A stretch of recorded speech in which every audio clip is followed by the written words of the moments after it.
What's going on, everybody? Happy Saturday. Guess what?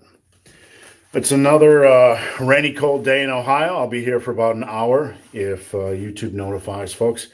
Doing a live Q&A. I do this every Saturday morning at 10 o'clock Eastern. I also do a live Q&A on Instagram every Wednesday night at 7 p.m. Eastern. That is at my, good morning, Charles. That is at my Instagram at Ben the Barman. I'm locked and loaded with black coffee and ready for you guys' questions. If I miss anybody's questions, please just shoot them up again. I'll try to answer them as quickly as I can. I try not to miss any questions at all. How's everybody doing today? I got in this is my little gym in the back of my wife's business here in Ohio. And we've been doing lately we've been doing a little bit of upper lower split just to work out a little less frequently during the holidays. And yesterday I did deadlifts and front squats and a 20 rep set of squats, just some work like that. So been doing that kind of work, upper body. I've been doing legs and back on the same training day, and I've been doing chest and shoulders and arms on the other day. So we've been alternating back and forth of that. Slowly been bringing my strength back up. I haven't really been strength training in the last 6 months per se. When I say strength training, I haven't been really doing a lot of squats and a lot of deadlift. Been giving my body a break after like 12 years. So what's going on, Ben on Adventures? Let's see, Saturday morning crew checking in.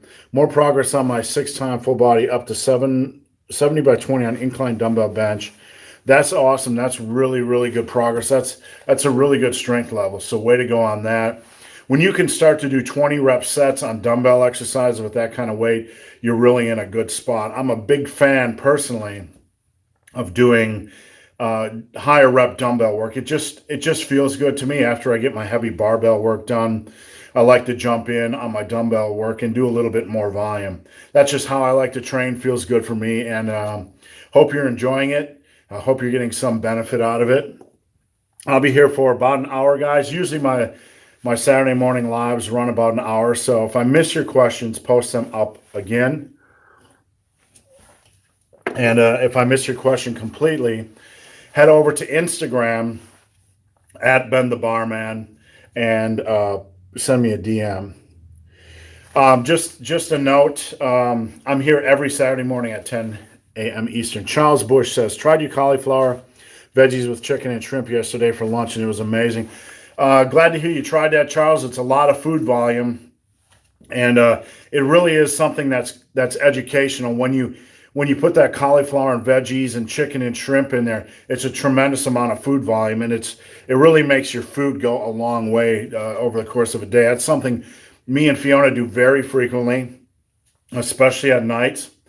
Fiona and I, when we're not doing that, we do black rice and eggs a lot at night. Black rice and eggs may be one of the most potent micronutrient combinations you can eat. I just am absolutely in love with that combination and think it's a great choice. Andre, what's going on, Andre? Andrew Allison, good afternoon, wherever you're at, Andrew. It's a cold, gloomy day in Ohio here. Chris, what's going on, Chris? What's going on, Fleck? Master Mimo, how's it going? Andre says, have you ever met Dave Tate? No, I have not. I've met a lot of people in this industry. Dave has not been one of them. I have not met as many of the powerlifting celebrities, if you will, as I have, just general strength and whatnot. Dave Tate, I've never met. Louis Simmons, I've never met. I've met a lot of people that have trained with Louis and trained with Dave. I know the online coach who used to write for Elite FTS. I spoke to him, Bob, about a month before his death, sadly, but I had the opportunity to talk to him about a month before he passed. A while back. That was many years ago when I lived in Louisiana. I love the tree. How's it going? Just bought the bench press book. Are you going to do a similar one on deadlifts? Yeah, absolutely. I got a lot of stuff that I'm trying to get out. A lot of my personal philosophies. And thank you for your support. I have a lot of my personal philosophies I want to get out. Bench press is such a fun little. I mean, that sounds silly to say, but it's an exercise everybody loves. So I want to get that one out first. But deadlift is really my passion. And for those of you curious about my bench press book or any of the books I put out, they're not powerlifting books. Sometimes I get pegged into a powerlifting hole. I'm not. I was a mediocre power lifter. I was never a great power lifter. I like strength training. I like muscle building. And my goal in all my books is not to turn anybody into a power lifter or a bodybuilder, because that's not where my specialty really is. My goal is to give you programs and options for the average person like yourself that just wants to get stronger, might want to get their bench to 315 and is just really tired of not getting there. So some people take my programs the wrong way. They think that my bench programs are something that are meant to help advanced lifters. They are absolutely not for advanced lifters. They're more for recreational average guys just working out in gyms and garages that want to get strong. Fit 40 Fitness. My 10 rep max went up to 15 pounds using the 4x10 chest workout after a month. That is awesome. That is great to hear. And you know what? That is something I hear a lot when people switch over to volume training on bench press. So I'm glad you were open to trying something different, because usually when people make that switch from almost a focus on too much low rep work to more volume work, it almost always paid off. So, and you put in the hard work, so way to go. What's going on, Rod? Sorry, Rod, good morning. Good morning, David. Good morning, Jack, Dale, Rafael, Wallace. Have you ever met Lee Labrada? We had a booth set up next to Lee at one of the Arnolds, and I talked to him very, very briefly. He seems like a good guy. I think his supplement company is struggling a little bit, but seems like a really good guy. But I've never had a chance to interact with him. I've interviewed several Mr. Olympias. Frank Zane, I did a phone interview with. I've trained with Ronnie Coleman. I've met and talked with Jay Cutler, guys like that. I almost had an opportunity to meet Arnold. I've met some of the old school bodybuilders, but not as many as I would like. Always want to meet Tom Platz. That's on the to-do list. Let's see. J222 Oak. Steve, can you help me, please? I lost 9 pounds from being sick in 3 weeks. Can you help me gain my weight back and my size? What you need to know when you lose weight from sickness or time away from the gym is that muscle memory is a real thing. Whenever you fortify a muscle cell or build muscle and strength, that cell structure, that cell is fortified for life. It's like putting on an addition. So even when you have time away from the gym, and I believe it adds extra mitochondria, but it's been a while since I actually looked at it. I wrote an article on it, but honestly, I processed so much information, I forgot what specifically happens when the cell strengthens. But I do know that the cell strengthens, and when you take time away from the gym, it's going to weaken, but that structure is still there. So really, your best bet to gain your weight back, to gain your strength and muscle back, is simply to go back to what you were doing previously. A consistent diet at calorie maintenance or slightly above, and good gym training. That weight will come back. And if the weight is slow to come back, probably a lot of what you lost was water. So you really want to hydrate. You really want to make sure you're hydrating properly. And you might want to eat in a calorie surplus of about 300 to 500 calories until that weight is back to normal. What's going on, Remington Cook? What are your thoughts on glycemic index? Should a person really get caught up in the glycemic index of things, such as peas versus broccoli, when losing weight? Well, I will tell you that when you are losing weight, there's only one real variable you have to manipulate. So not so much the glycemic index, but I will present this to you. When you're losing weight, your protein has to be about the same, if not a hair higher.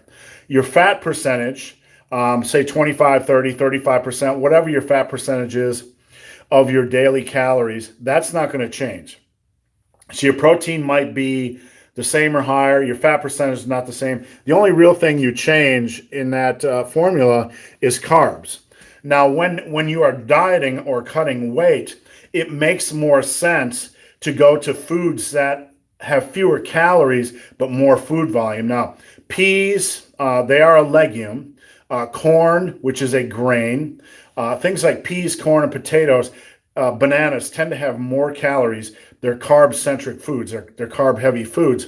So I don't worry so much about the glycemic index as I do about eating less peas and corn and typically just slightly less beans and stuff like that. I'm not telling you that they're bad for you. I'm not telling you to cut them out of your diet completely, but those are really calorie dense foods. You can still eat some of them, but what you want to do is eat a little bit more of the lower calorie food volume types of foods like broccoli, cauliflower, peppers, things like that. So I hope that makes sense. Harut, hey Steve, what do you think of Mark's Big Five program? Anything you would approve upon? I edited Mark's program for Tiger Fitness, got it up. It's been a long time since I looked at it, to be honest with you. It's a pretty solid program. I mean, anything Mark puts together is pretty solid. Typically, I would run anything that Mark puts together. If anything, Mark's programs might have a little bit more volume than my old age could handle, but I can't really recall it offhand, so I'm sorry. But if you hit me up in DM on Instagram at Ben the Barman, just say, hey, I'm the guy that mentioned the Big Five. I will take a look at it after this video and just give you some feedback. All right. What's your Dale Diamond? What's your opinion on phosphatidic acid? Been a long time since I looked at it. I'm no supplement expert. I really don't have an opinion on that because I've edited articles on it, but I've edited articles on everything. Supplements aren't really my forte per se, and I'm not going to swerve out of my lane and give you an opinion on something I don't know anything about. So I wish Robert, the supplement engineer, was here to chime in, but he's not. So maybe I would go over to examine.com and search phosphatidic acid and see what you find because they're a good resource. Andre says, how would you suggest to prevent deconditioning at the end of a linear periodization program? After you end a program, you're going to have to go into another program. So there's really going to be no deconditioning, so to speak. I mean, you just need to find a program that is similar in nature, meaning a similar amount of volume, intensity, and frequency over the course of the next 8 to 12 weeks. You're going to be doing the same exercises. You're going to be doing about the same volume. So, a linear periodization program is going to get harder and harder as you add weight typically, and you're going to have to get smarter and smarter to attack it. It's not something I'm an expert at because personally I don't like to run linear periodization programs. But as long as you switch to a program with the same exercise, about the same volume, and you have some defined progression approach, you're going to be absolutely fine. Nothing's going to change, and you'll continue to build. What's going on, Carl? Brett, good morning. Let me get some coffee here. It seems like every time I do these videos, it is cold and raining in Ohio. Just a reminder, I'm here every Saturday morning at 10 a.m. Eastern. I also do a live on Instagram at 7 p.m. Eastern every week at Ben the Barman. If I miss your question, DM me on Instagram. I answer every question.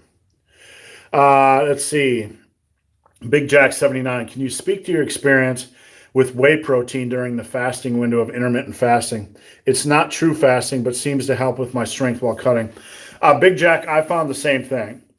And, I know this can trigger some people in the intermittent fasting realm, but I found it to be beneficial. When I ran straight fasting for at least 3-4 years, straight intermittent fasting for 3-4 years. And I found that I lost a little bit of size. Did I lose strength? Not necessarily. But what I did, I talked to Ori Hofmeckler. Ori Hofmeckler wrote The Warrior Diet. And he was one of the first guys on the sort of intermittent fasting train, long before Martin Berkham showed up and all that kind of stuff. And Ori suggested to me that if I was training for strength and muscle, that I add in some protein during the morning. Now, this is no longer a fast, okay? This is no longer fasting because I believe fasting needs to last about 16 hours for it to be effective, for you to get the hormonal, all the bounty of benefits, if you will. But I found that there are advantages to doing what I call this type of modified fasting. I have a diet on Tiger Fitness called modified fasting diet. You can Google this, and it's basically this. You're eating a little bit of protein during the day, and at night you're eating heavier food. Is this strict fasting? No. That's why I call it modified fasting. I found when I did that, I added strength more rapidly. I felt better recovery wise. This is just my personal experience. I'm not saying this will be the same thing for everyone. And I felt my size coming back.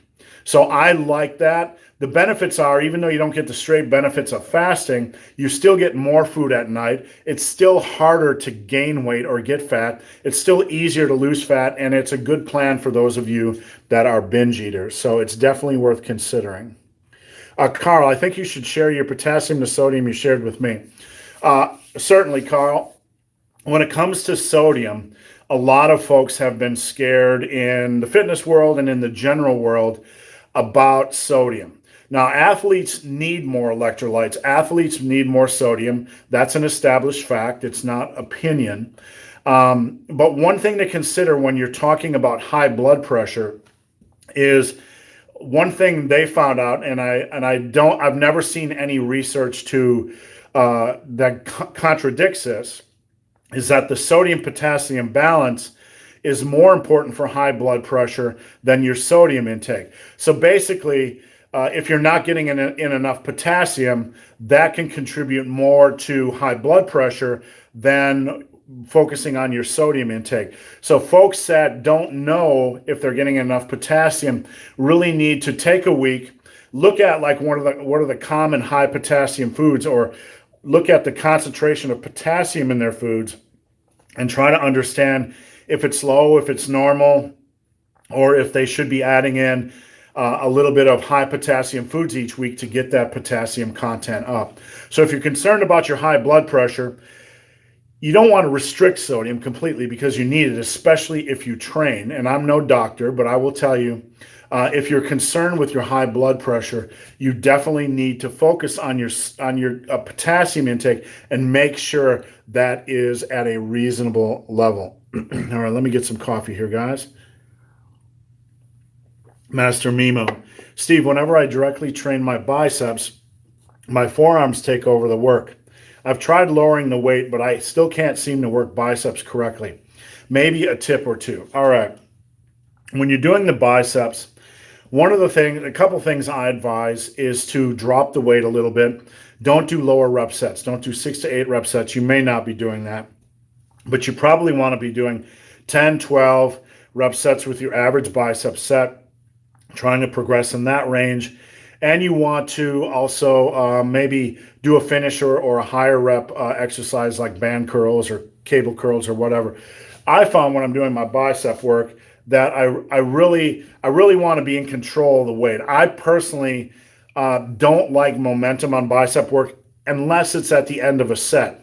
Like I like to start out strict and control my bicep work, get a good feel, and then at the end of a set when I'm fatigued, maybe use a little bit more English to squeeze out the pain. Now, on bicep work, I found that when you start the curl, okay, when you rotate the elbow a little bit at the end, like this, let's say you're doing a dumbbell curl and you curl up here.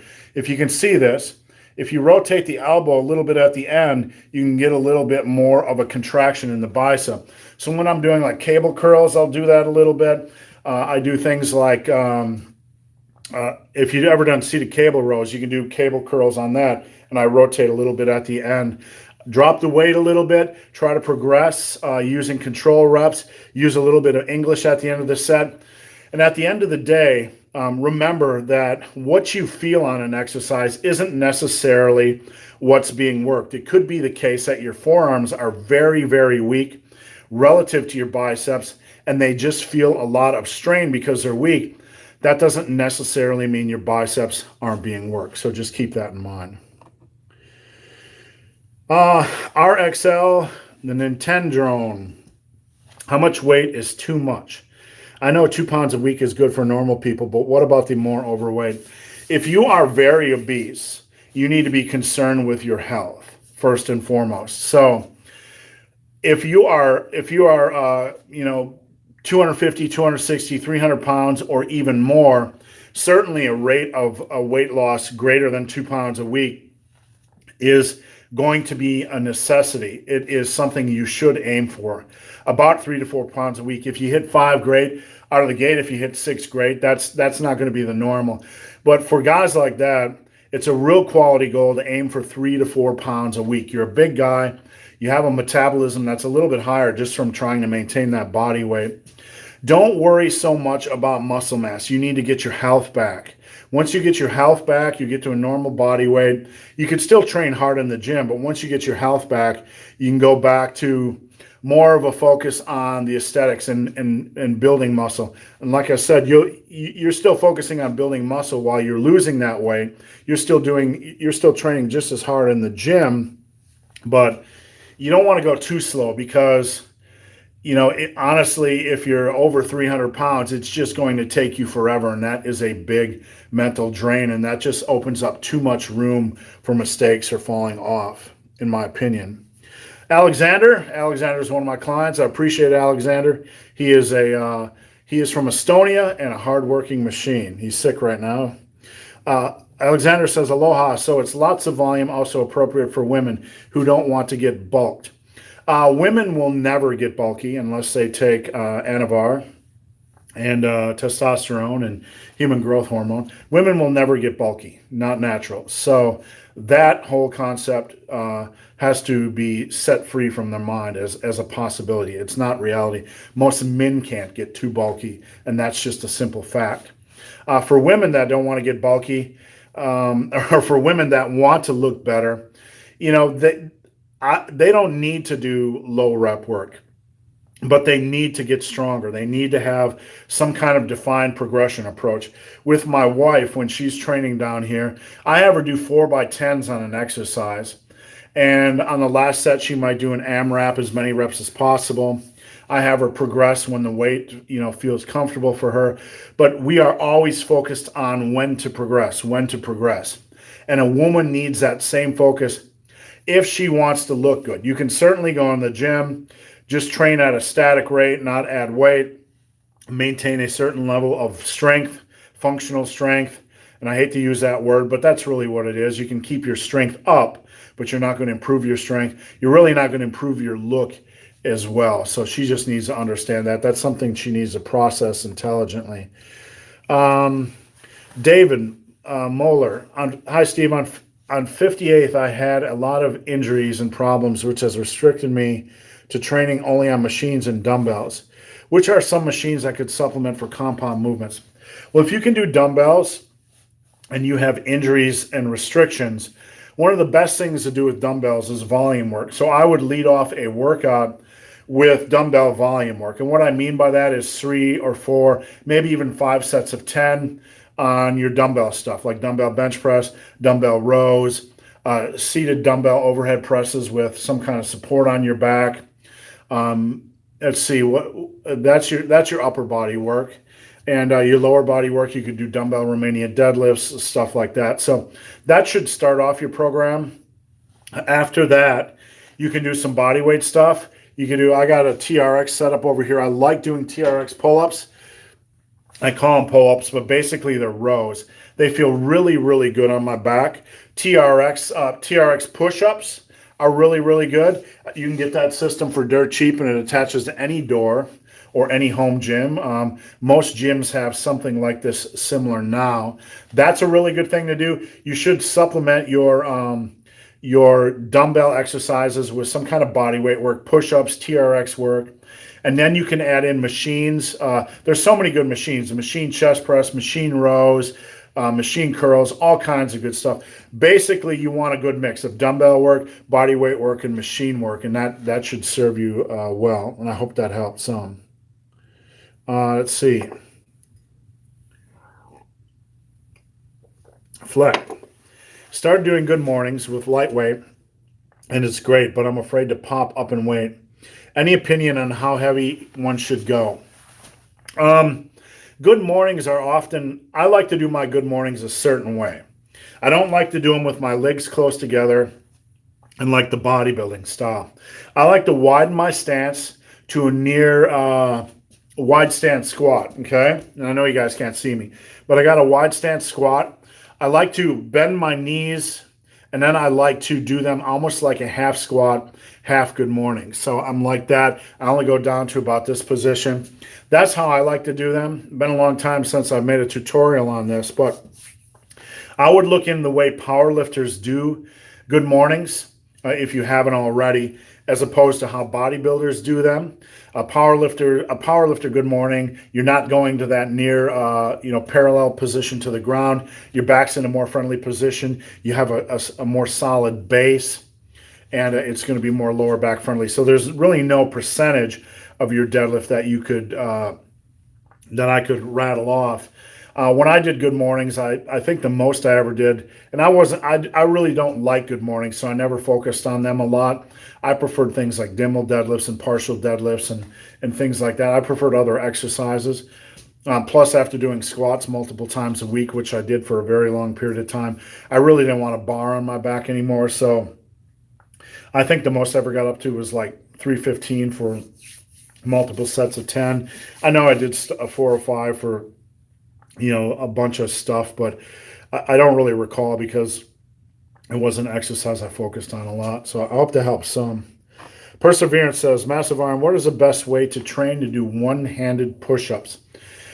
The best way is to make sure you have got your push-ups to such an inhuman level of strength that you can basically just do them forever like a jackrabbit. That's your foundation. The second thing you need to do is be doing push-ups and probably one-hand push-ups multiple times a week. If you want to get good at a body weight exercise, it's really something you need to practice a lot. And once you're able to do, a reasonable amount of single arm push-ups, you probably want to start doing them in like a minute block sets. Like how many reps can you get in a minute? That includes rest. So you might need to knock out 5, rest a little bit, knock out 2, rest a little bit, and say, hey, I got 13 in a minute. Come back 2 days later, try it again. Hey, I got 12 in a minute. Come back 2 days later, try it again. Hey, I got 14. So there you have 39 in 3 1-minute blocks over the course of the week. Come back next week and try to do the same thing, but get more reps. So I hope that helps some. Ben on Adventures. Thoughts on dumbbell pullover? I might add them. I just never feel them in the lats like other exercises. The dumbbell lat pullover is a very unique exercise. A lot of people will feel their triceps in it and they'll get confused. And I'll talk about the lats in just a moment. But one of the aspects of the tricep, and I've talked about this many times, that people do not understand is that the long head of the triceps has 2 functions, rotation and extension. Rotation and extension. So when you're doing a dumbbell pullover, you're going to get that rotation, which inherently is going to give you some tricep activation. So the dumbbell pullover or the pullover machine, if you focus on driving your elbows down like this, if you focus on that being the action, like when you're rowing, you focus on driving your elbows back to engage the lats more, or to feel the lats working more, or to take some of the pressure off the biceps. When you're doing a dumbbell pullover, you want to drive the elbows down or drive the elbows, use the elbows as a driver, and you should feel your lats a little bit more. So try that. Focus on moving your elbows, not pulling the weight, and see if that helps you get more of a lat feel. J222 Oak said, thank you. All right, guys, we're about halfway through. I'm going to go for another half an hour. In case I miss your question, post it up again. If I miss it, just a reminder to go over to Instagram at Ben the Barman. Send me a DM. I will answer your question. I'm going in there to do work after I'm done. Also, a reminder, I have a free first month of coaching. No gimmicks. No gimmicks. I added 5 new trainees, 5 new clients this weekend. It's been a really good weekend. A lot of new people hopping on board, but I have room for some more. So if you want to work with me, head over to Instagram, send me a DM, ask about the free first month coaching, and I'll give you all the details. All right, let's move on here. Harut, when would you use rest pause versus drop sets?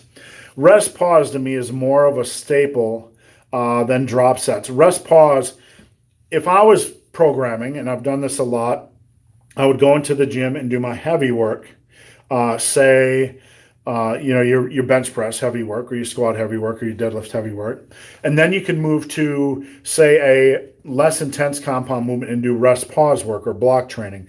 Then you could maybe move to a machine and do rest pause. If you wanted to, you could do rest pause or block training on the machine. So after the compound movement, you could do it on your basically second compound movement or a machine movement, your secondary movements. And then at the end, when you have like a finisher, and this is for power building, this isn't for powerlifting necessarily, but it could be an off season for powerlifting if you want to build a little muscle mass. At the end of your last set, you could also do rest pause work, or your last exercise. Say you're doing cable crossovers or whatever, or you're running the rack on a dumbbell curls. You could do a drop set at the end of your last set or last two sets. So I would use drop sets more as a finisher. So I hope that helped. And there's many, many, many ways to do it. That's just one example. Javier, have you ever done intermittent fasting? Yes, mentioned that a little bit earlier in this video. I did it strictly for 3 years. And then I did switch to modified fasting after that, which isn't necessarily fasting, which isn't fasting. It's just modified fasting. Javier says he started intermittent fasting this week and lost 4 pounds. Is that too much? No, because the majority of that is water weight, and that rate will slow down. When you lower your calorie intake, when you lower your carb intake, when you lower your sodium intake, when you lower your food intake in general, your body is going to flush water. So losing 4 pounds the first week on intermittent fasting is nothing unusual, but that rate will generally not remain consistent. If it does, you're going to have to bring your calories up a little bit, unless you're morbidly obese or extremely obese. Ben on Adventures, have you met Paul Revelia? He puts out a lot of great science-based info and is a natural. I don't know. I seem to recall that I interviewed him once a long, long time ago. I've interviewed many people in this industry. So I don't, at some point, a lot of it blurs, unless you're interviewing Frank Zane, a lot of the information blurs. I believe I've never met him that I'm aware of. And that's the thing about this industry. There's a lot of good information out there, a lot of really good science-based information, a lot of really good people. So people I wish I had the time to sit down with, but I don't. So have not met them. Perseverance. Do you think volume training from the rep ranges 9 to 13 is really good for strength? Absolutely. The 1 to 5 rep range for strength is a good idea after you've built a lot of strength. But as a beginner to intermediate, you want to build the meat and potatoes of your strength in rep ranges from, say, 6 to 12 on compound movements. You want to build strength in those ranges while also getting in a reasonable amount of volume. You can go to 5 to 12, 6 to 12, 5 to 12, whatever. I don't want to rule out the 5x5 programs and upset anybody. But you want to get in a volume of work until you have built up a good quality level of strength. And then if your goal is more strength, then it's time to incorporate lower rep sets into your training. I didn't know about low rep sets. So just as an example, I started lifting in 86. I was very ignorant. And I never did anything basically below 6 reps. If I did, it was by accident. My bench press got well over 365 after 2 years of training. Not well over, but it was, it was over. It was comfortably over, like 365, 385. And let's see, I wasn't a big squatter. I mean, I got to like 365 by 3, but there wasn't the squat obsession. I knew nothing about powerlifting in 88. There was no Aripitos or Wendlers or Dave Tates or Louis Simmons. There was just bodybuilding magazines back then. So I got my squat up to like 365 by 5.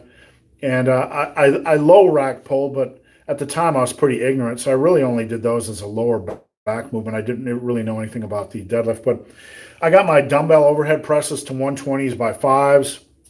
I got my strength levels just to ridiculous levels for a natural that weighed 185 pounds. And I say ridiculous. I wasn't an elite level power lifter. I'm not comparing it to an elite level power lifter, but as a natural kid that was 185, I was benching my body weight by twice, squatting my body weight by twice. I was doing dips with a lot of weight. I was pretty darn strong. So you can get pretty darn strong with volume work, and you should before you add low rep sets. Alexander, how do I understand how much muscle gain I got when my body weight increases? Well, one of the best ways to do it other than what you see in the mirror, and one of the simplest ways to see how close you are to your natural potential is just to take your flexed arm. Now, whatever your wrist is, and this is, you see this bone right here? You want to take your measurement inside of that bone. There's the bone. You want to take your wrist measurement on the inside of that bone right there. And whatever that is, you add about 10 inches to that to gauge where your arm should be close to at your natural potential. So that goes really if you're overweight or lean or whatever. When I was a kid, I was like 6.4 right here, because when I was 18 and out of high school. So a good goal for me would be to get to at least 16.4 inches. I had small bone size. Compare your wrist size and your arm size, and the closer you get to adding 10 inches above your wrist size to your arm size, that's a good judge of where your size is overall.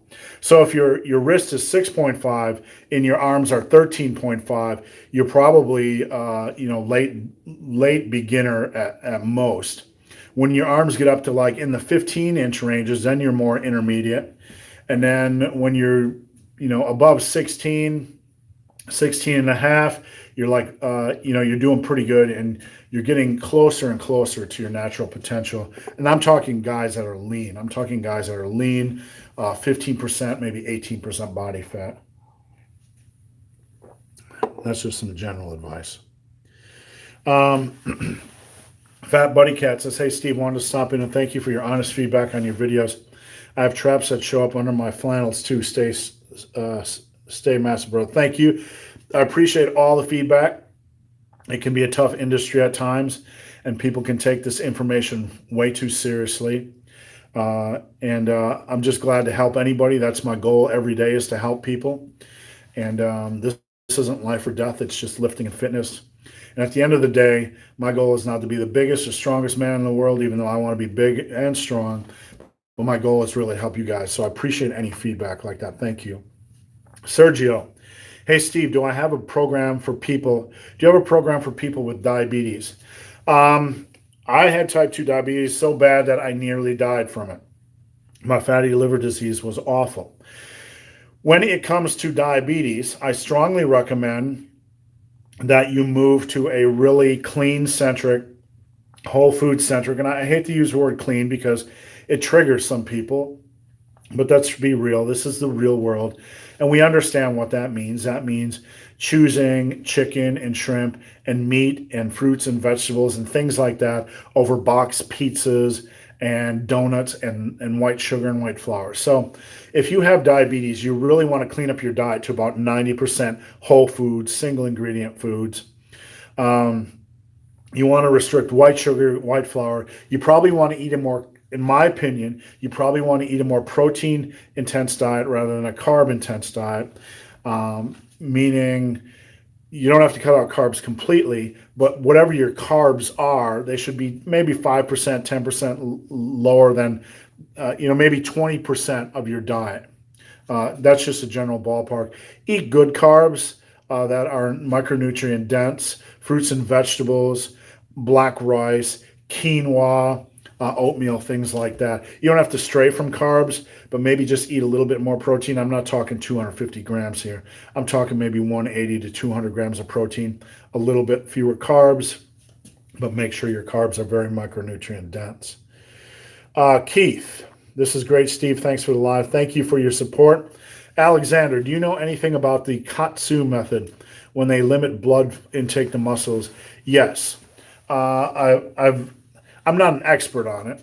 I've read articles on it. I've seen videos on it. I know people that have talked about it. People have talked about it in my office.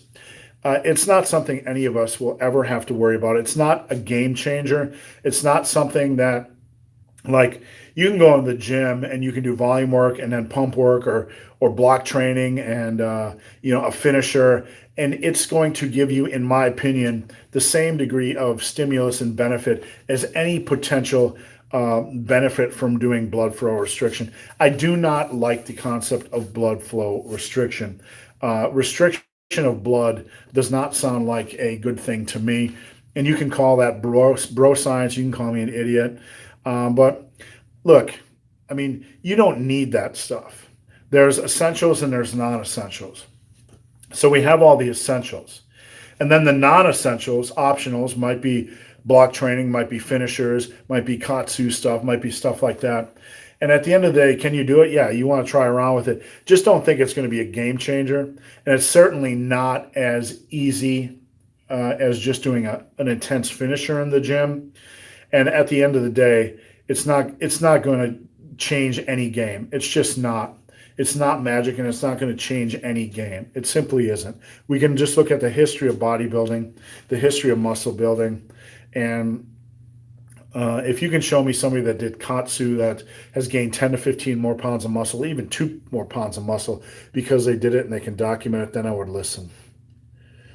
From Mo's MJ, best way to lose love handles. Honestly, the best way to lose love handles is to lose body fat. There's no other way. You cannot spot reduce. So the only way to lose fat from a specific area is to go into a calorie restriction, lose fat from your entire body. Derek, T94. Do you think someone can be too strong for full body? My squat, bench, and deadlift are making 3 times a week full body long. Yes, and this is something I talk about a lot, Derek. As a lifter, an experienced lifter, and I'm not going to call myself advanced. I just am what I am. I'm an experienced lifter. I find when I have to do a full body workout, and I've tried it, the amount of warm-up sets that I need to do on all my compound movements make my workouts extremely long and tedious. Even doing 2 compound movements in one workout is extremely tedious. I mean, you're in the gym for like an hour doing just with your warm-up sets, maybe, you know what I'm saying. So you're not alone. I talk about this a lot on this channel. I do not like full body workouts for strong lifters for that reason. Now, if you're a strong lifter, and guys like Paul Anderson and some of the old school guys, they lived in the gym for 2.5, 3 hours, maybe longer, and they did full body work. That's fine, but they liked living in the gym. I do not. I do not like doing that as an advanced lifter. Upper lower is a much better choice. Make that switch. See if you tolerate that. If not, you're going to maybe have to go to a bro split or more of a frequency training. It depends on how much muscle mass you have and what your goals are and so on and so forth. Perseverance. Are decline bench presses really worth it to develop the flat bench? As an assistance exercise, they're going to be more tricep centric, certainly, but they're not a primary mover. You have your primary exercises, and then if you want to play around with them as an assistance exercise, you certainly could. What I always did was I would always have my prime movement. Sometimes I would alternate my primary movement, like bench press and dumbbell bench press, week in and week out. And then my secondary movements, I would alternate them, dumbbell bench press, decline bench press, incline bench press. So, as a power builder, I would, you could certainly consider adding them in, but alternating them in and week out, every other week is probably a good idea to check things out. Let's see. What's going on, John West? Araya, good morning. What workout works best for strength mass gains? What workout works best for strength mass gains? Upper, lower, or push-pull legs workout? It really doesn't matter much. I mean, there's no magic workout for strength or mass gains. There's many, many different ways, and I've made hundreds and hundreds of different workouts over the years. The best workout is, the one that you like to do, the one that motivates you to get into the gym, the one that excites you to train, the one that doesn't beat up your body. At the end of the day, a workout is just a starting point. So from that starting point, you need to go into the gym, listen to what is working, listen to what isn't working, and then start to evolve or change things. For example, we can, on paper, put down arbitrary rep ranges for every exercise. And I've seen guys do this. So I'll be like, I'm going to do 6 rep sets on bench press, And then on my other movements, I'm going to do 8 to 12, 8 to 12, 8 to 12, or 8 to 10, 8 to 10, 8 to 10. And you might get into the gym and realize, you know what, my dumbbell rows, the gym doesn't have enough weight, so I'm going to have to do higher reps. Barbell rows, I actually like to do 10 rep sets, or maybe I like to do 6 rep sets because they fatigue my lower back. So a workout is just a starting point. You need to be willing to not look for a magic workout, but find a workout style you like and learn to evolve that to better fit your likes and dislikes. What's going on, Yog? Perseverance. Do you feel overtraining is a real thing? I've only felt like I overtrained a couple times in my life. There was one time after a couple squat workouts where I went in and put 135 on my back, and my CNS just felt torched, and it felt like a ton. So overtraining, I've really only felt overtrained a couple of times in my life. You're at higher risk of overworking movement patterns, from getting injuries from overworking movement patterns with too much volume too frequently. Like, say, running, for example. A big guy like me that goes on and ran, and I ran into this, no pun intended, this year. After I ran my marathon, my trail marathon, I became hungry for more running. So I ran more frequently. And because of my weight, I was beating up my body and picking up hip strains and Achilles strains. I was picking up overuse injuries. Those are much more likely than overtraining. It's very hard to overtrain. What's going on? Chris and the Raider, and the Roblox, do you play any games? No time, actually. I was big into Asheron's Call back in '99 or like 2003. I played God of War, Shadow of the Colossus. When I had kids, I played a little bit of games, but I just don't have time these days. Like, after I'm done with this, I have 5 client workouts to work on. I got 2 new client phone calls. Just bell to bell tomorrow morning at 10 a.m. I'm working with a client at the Tiger Fitness Gym. And tonight I'm going to try to make Christmas cookies with my wife. So really no downtime at all. Charles, I did get your email this week, but I've been a little bit sick and I haven't had a chance to get back to you. Thoughts on, should you do cardio when you're trying to bulk? Everybody should do cardio, no matter who they are in life. Everybody should keep up a minimal level of conditioning. And I stand firmly by that. If you can't, you should be doing cardio 2, 3, 4 times a week for 20 to 30 minutes, something that gets your heart rate elevated. One of the best ways to get your heart rate elevated is do something that elevates your feet.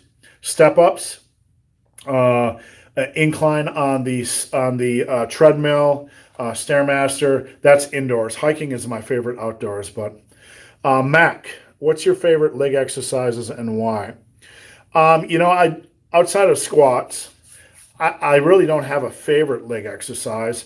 What I enjoy when training my legs is getting my quads really strong, and I like to do a lot of different things for that. Leg presses, hack squats, box jumps, leg extensions.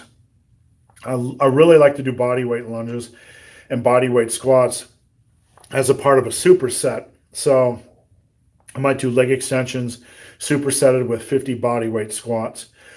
Or I might do box jumps, and then go over and hop on leg extensions. So I don't leg exercise other than squats, but I do love to slaughter legs. They're one of my favorite muscle groups to train.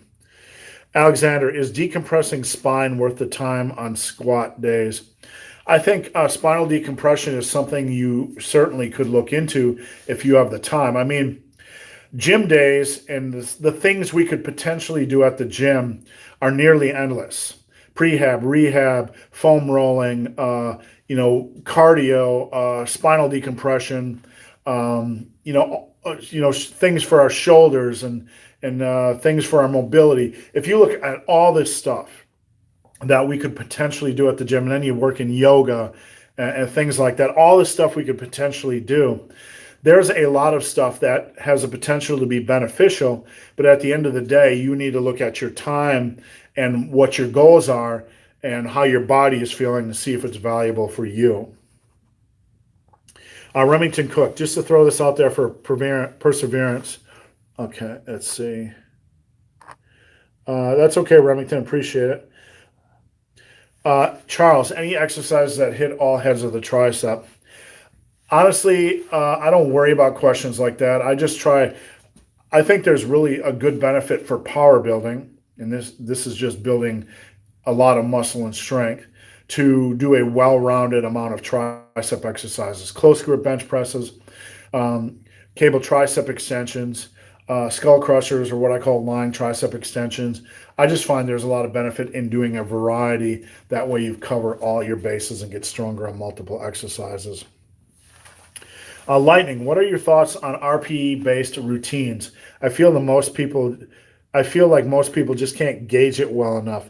That's a valid concern. I mean, if you have been training for a while and you kind of know your limits and when you're close to your end limit on a set, then an RPE based system is certainly, a reasonable choice. My system, or what I try to teach people, is to is like a precursor to that. You push every set for as many reps as possible, stopping a set when you feel like you might fail on the next rep or when your form starts to break down. So people are building awareness under my system, like, am I going to fail on the next rep? Am I close to that failure zone? Is my form breaking down? So my system is kind of a precursor to that, where you're building a good degree of awareness. It's like a martial art. It's like a base. You're learning to build a base of awareness. And once you are equipped with that on most exercises and you have some experience, I think an RPE system is certainly something you could consider. Joseph, do you think it's necessary to switch from full to upper lower to people to push pull legs as you progress in strength? I do think it's more enjoyable starting on a full body workout. And as you build strength, and you should be building strength rapidly, it's more enjoyable to switch to an upper lower after, say, 6 to 8 months or maybe even a year, depending on where you're at. I think it's more enjoyable. And then when you become very strong, and I'm not talking super power lifter elite strong, I'm talking average guy strong, you have to be more conscious about beating up your body, because look, it's really cool to deadlift 800 pounds. It's really cool to deadlift 700 pounds.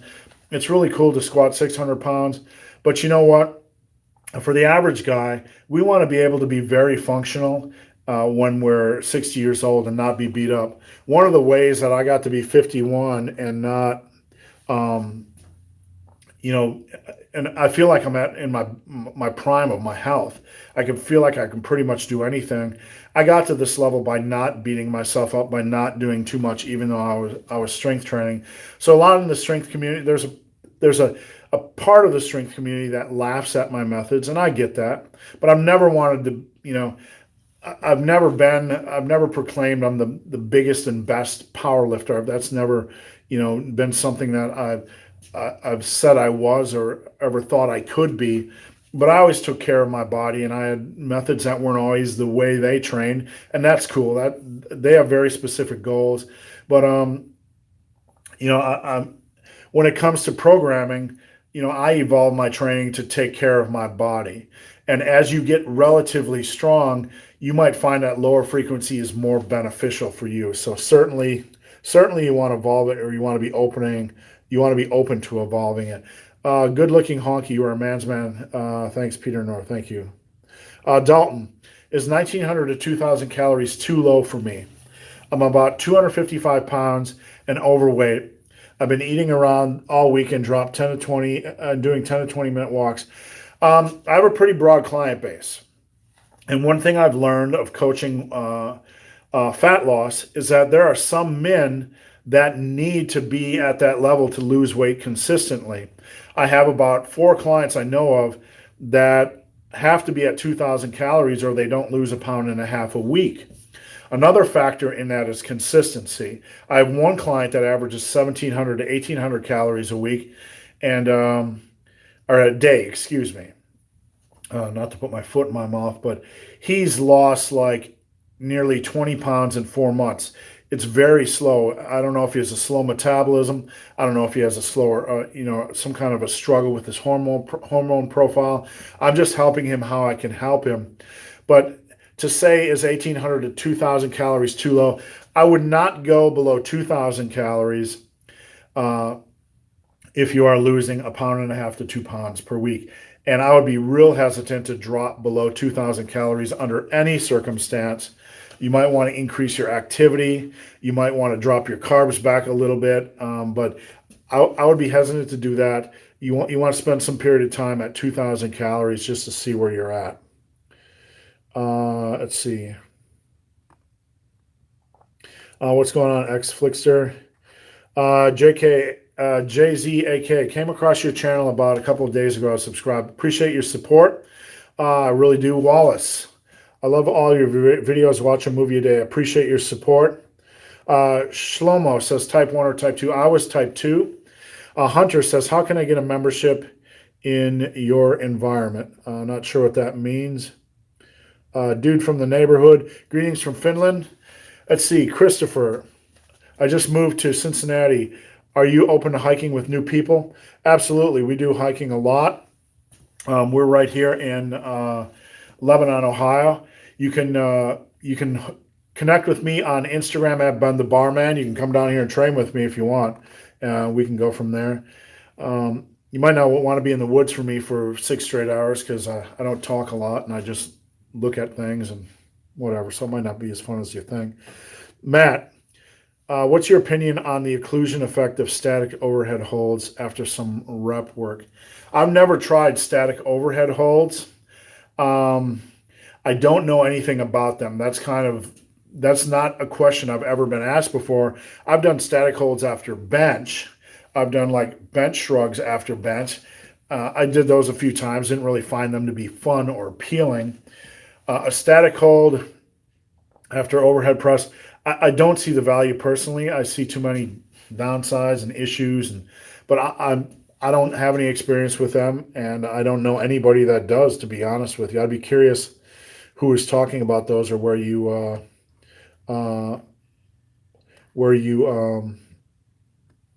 found those at. Let's see. Araya, thank you for advice. You're welcome. Let's see. Hank, what are your nutritional advice would you give to a vegan? The biggest thing is to learn your food choices and to learn how to cook. There's a lot of